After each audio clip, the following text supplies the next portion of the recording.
अस्सलाम वालेकुम dear students, कैसे हैं? आज की वीडियो में आपको बताएंगे कि क़ायद-ए-आज़म यूनिवर्सिटी इस्लामाबाद के एडमिशन का आगाज़ हो गया, जिसमें एमएस एडमिशन, एमएस, एमफिल और पीएचडी एडमिशन का।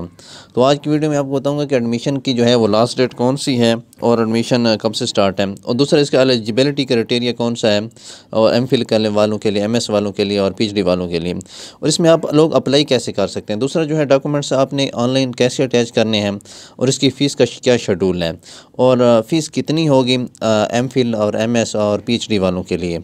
और दूसरी बात ये है कि आप बैंक में फ़ीस किस तरह जमा करवानी है, उसको चालान जो है वो कहाँ से डाउनलोड करना है। तो इन तमाम बातों की तफसील जो है मैं इस वीडियो में बताऊँगा। तो चलते हैं इस वीडियो की तरफ, लेकिन इससे पहले कि अगर अभी तक आपने मेरा चैनल सब्सक्राइब नहीं किया तो प्लीज़ चैनल को सब्सक्राइब कर दें और साथ बेल आइकन के बटन को दबा दें ताकि हर नई आने वाली वीडियो की अपडेट आपको मिलती रहे। तो डियर स्टूडेंट्स, सबसे पहले हम बात कर लेते हैं कि इसके जो हैं डिसिप्लिन पीएचडी की बात कर लेते हैं। पीएचडी की जो एडमिशन की लास्ट डेट है वो है 8 फरवरी 2021 की एडमिशन की लास्ट डेट है। इसके डिसिप्लिन की बात कर लेते हैं। डिसिप्लिन जो है बायोकेमिस्ट्री है, बायोटेक्नोलॉजी है, इन्वायरमेंटल साइंसेज है। तो इसका ये रिक्वायरमेंट है और ये एरिया स्टडीज़ हैं, यानी कि ये चीज़ें स्टूडेंट्स ने पढ़नी होंगी और ये चीज़ें रिक्वायरमेंट हैं अगर उसके पास हैं। मतलब पीएचडी के लिए बायोकेमिस्ट्री करना चाहता है, उसके पास एमफिल और इसकी equivalent biological, medical related to sciences, मतलब HEC रिकॉग्नाइज्ड यूनिवर्सिटी या इक्विवेलेंट डिग्री हो। तो इस तरह इसकी जो है वो रिक्वायरमेंट है, और इधर जो है डिसिप्लिन है। तो मैं सिर्फ डिसिप्लिन जिक्र करता जाऊंगा, बाकी आप वीडियो को रोक कर उनको देख सकते हैं।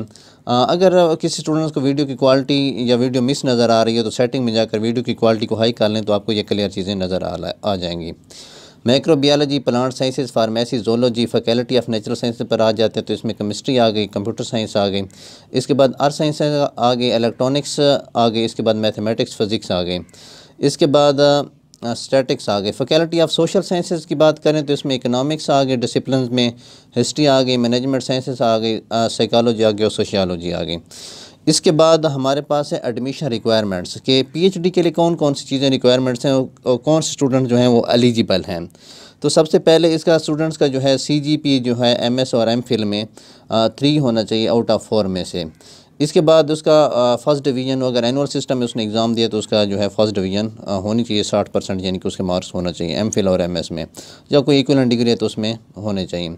दूसरी बात यह है कि अगर वो उसने पीएचडी में एडमिशन लेना है तो उसको NOC इदारे यानी कि यूनिवर्सिटी को देनी होगी, जिसमें अगर वो मुलाजिम है तो, चाहे वो सीमी इदारे में है या गवर्नमेंट में है, तो उसको अपनी NOC पेश करना होगी।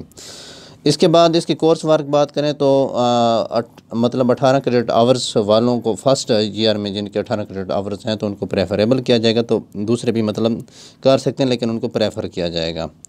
इसका टोटल जो है मतलब दौरानिया वो 3 साल से 7 साल तक है, कि एटलीस्ट 3 साल हैं, और मैक्सिमम जो है वो 7 साल में PhD कंप्लीट कर सकते हैं।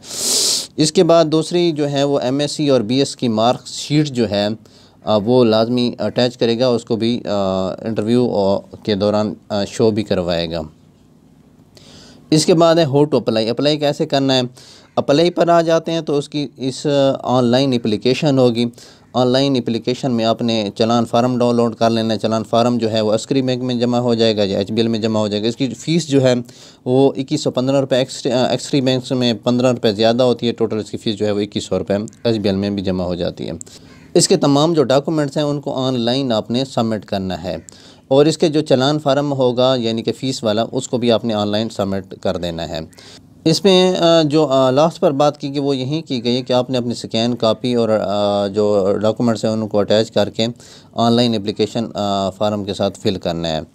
इसके बाद टेस्ट और इंटरव्यू की बात कर लेते हैं। तो टेस्ट और इंटरव्यू में उसका प्रीवियस एकेडमिक का रिकॉर्ड, प्रीवियस एकेडमिक जो होता है उस रिकॉर्ड में से उनका पेपर होगा।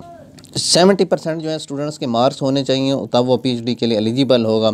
यानी कि उसके टोटल मार्क्स काउंट किए जाएंगे जो बनते हैं मार्क्स डिटेल्स, यानी उसमें टेस्ट मार्क्स भी हो जाते हैं, उसके स्टडी के मार्क्स भी हो जाते हैं, MS, MSc, MPhil और MS के, और निचली तमाम क्लासों की क्राइटेरिया बन के उसके 70% तक होने चाहिए।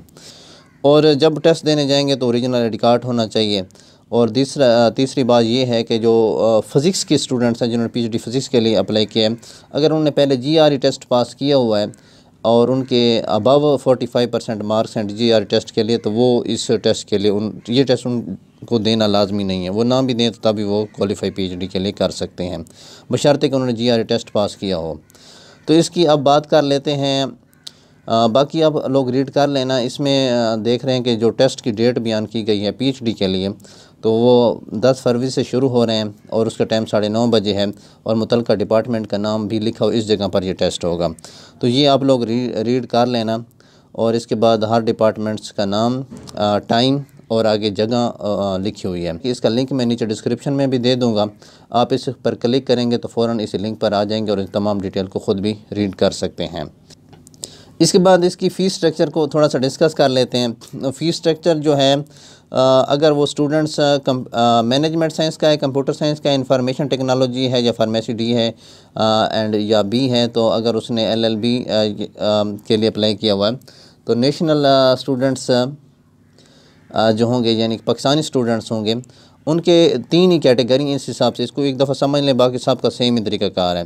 कैटेगरी A के जो स्टूडेंट्स होंगे वो हो at the time of admission के वक्त, यानी कि एक ही दफ़ा उनको फ़ीस देनी होगी जब वो एडमिशन लेंगे। तो इसमें से admission fees, registration fees, identity card fees, library security fees जो रिफ़ंडेबल बाद में वापस की जाएगी, और इसके बाद डॉक्यूमेंट्स वेरिफिकेशन फ़ीस जो होती है, डिपार्टमेंटल सिक्योरिटी फ़ीस 7000 है, ये भी वापस कर दी जाएगी। तो मसलन ये आपने एडमिशन के वक्त जमा करानी है।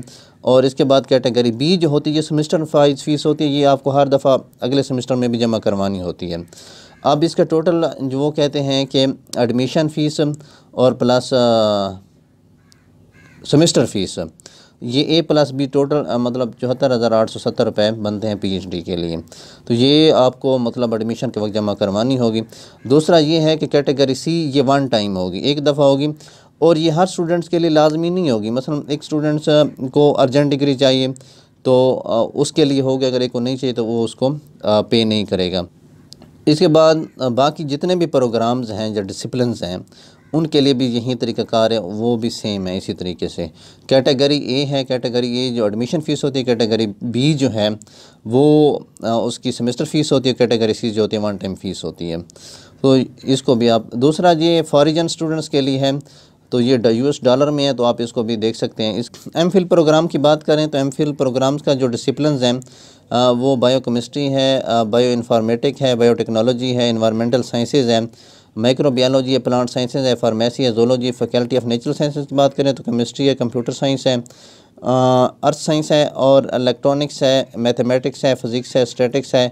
फैकल्टी ऑफ सोशल साइंस की बात करें तो आर्थोपोलॉजी है, अमेरिकन स्टडीज़ हैं, और एशियन स्टडीज़ है, डिफेंस स्ट्रेटेजिक स्टडीज़ हैं, इकोनॉमिक्स है, हिस्ट्री है, इंटरनेशनल रिलेशन है, पाकिस्तान स्टडीज़ है हमारे पास। यह अब इसकी एलिजिबिलिटी क्राइटेरिया पर आते हैं, तो इसका एलिजिबिलिटी क्राइटेरिया देख लेते हैं। तो एलिजिबिलिटी क्राइटेरिया जो है उसका MSc और BSc में उसकी फ़र्स्ट डिवीज़न मुझे 60% मार्क्स होने चाहिए।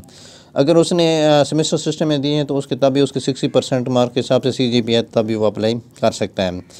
अच्छा, इसके बाद एक और बात की गई कि उसकी जो BSc और MSc में है उसके अंदर किसी में भी 3rd डिवीज़न नहीं होनी चाहिए, 1st डिवीज़न हो। लेकिन अगर उसकी FA और C या FA में 3rd डिवीज़न है तो उसकी बाकी जो BSc और MSc है इसके अंदर दोनों में 1st डिवीज़न होना लाजमी। इसके बाद इसके ऊपर कोई ऑब्जेक्शन नहीं होना चाहिए। तो ये डिटेल आ गई है, तो ये कोई ज़्यादा इंपॉर्टेंट नहीं है। हाउ टू अप्लाई बिल्कुल सेम तरीक़ाकार है जो मैंने आपको पहले बयान किया, उसी तरीके से है। इसका टेस्ट और इंटरव्यू का भी उसी तरीक़ाकार है, कोई ज़्यादा चीज़ें चेंज नहीं है। तो इसके टाइम की बात कर लेते हैं।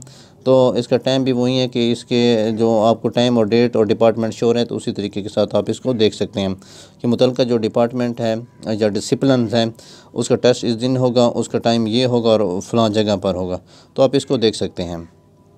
इसके बाद इसकी बात कर लेते हैं फ़ीस स्ट्रक्चर की। फ़ीस स्ट्रक्चर भी बिल्कुल उसी तरीके से आप इसको मज़ीद देख सकते हैं। फ़ीस स्ट्रक्चर MPhil पर क्लिक करके आप इसको देख सकते हैं। और इसके अलावा सैम्पल पेपर देखना चाहते हैं जो इसके प्रीवियस हुए और अब किस तरह पर पेपर होगा, तो सैम्पल पेपर पर अभी क्लिक करके इसको देख सकते हैं।